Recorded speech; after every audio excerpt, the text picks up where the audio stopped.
And what up, guys? So on my way to go handle some business, and honestly I just kind of got inspired. You know what I'm saying? As I always, I start the videos, man. Hope everybody having a beautiful day. It's beautiful out, you know what I'm saying? The weather's getting nice, so if you're on the East Coast, hopefully you can start taking off some jackets and enjoying the weather. It's a little shaky here, but it's all good. I want to talk about gratitude, though. And I mean, like, real gratitude. Like, in your spirit, right? In your soul. Are you truly grateful for the things that you have, even if it isn't the things that you necessarily want or need, right? Are you grateful for your job, right? And it could be a job that you hate. We've all been there, right? But we also got bills and responsibilities to take care of. So we can combat the whatever it may be, feeling, I don't know, because I don't want to say the word entitled, but I feel like that's what it is, because we see people come here from other countries, and I live in the States, by the way, but we see people come here from other countries and have been conditioned or live in conditions where certain things didn't even apply before coming here. You hear the stories, houses made of scraps, no plumbing, no electricity. And then, you see those same folks come here and create something amazing, not only for themselves, but typically, generational wealth and freedom. Because essentially wealth is just freedom. There's really no other way around it. If you have wealth, you're free to do what you want. You don't have to work if you choose not to. You don't have to eat certain foods. You don't have to be in a certain place or demographic. So finances is the true freedom. But none of this matters if we're not grateful for the little things. And as always, I got to kick my own butt when I make these videos. So there was a point in time, and I even find myself doing it now, but that's not the story I'm going to present.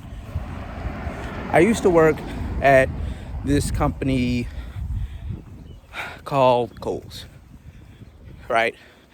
And I was working there for a few seasonal positions, and I took the job for granted. The casual, calling out for nothing, work one hard week. At least I thought was hard work at the time.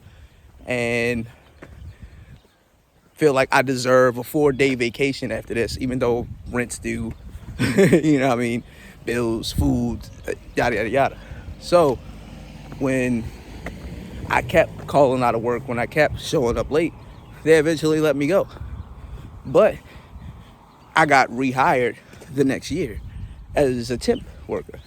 So I'm like, okay, so it really doesn't matter. So I did this. Hello, spring. I did this process for like 4 years straight, just on and off. Okay, they'll rehire me at the end of the year, so I can hold this down for as long as I feel like it. And if I fuck up, I know they'll rehire me. But long story short, they stopped doing it. And I'm using that story as an example of, in those years of my life, I had no gratitude towards anything. Because I'm thinking, okay, if it's like this with this job, then the rest of life should be like this. And typically, hey, how's it going? How are you? I'm doing well, yourself? Good. But typically, as we often find out through living life, that's not the case. So you may be in a place where you may not like your job. You may not like where you live. You may not like the amount of finances you have. You may not like the people you're around. You may not like your circumstances as a whole. It may be something specific. It could be something internal. But imagine your life without the thing that you're essentially ungrateful for. Like, you're complaining about not having that job. Imagine if that job didn't exist. You're complaining about your partner who's a 90-10 in terms of the ratio, 90 good, 10 bad. right? But that 10% is going to have you do something that's going to cost you that 90% person. Are you truly grateful for the things you have in life? And I feel like this is something, I know this is something that the Holy Spirit put in my spirit for me to say. Not only because I feel like, because this is my calling to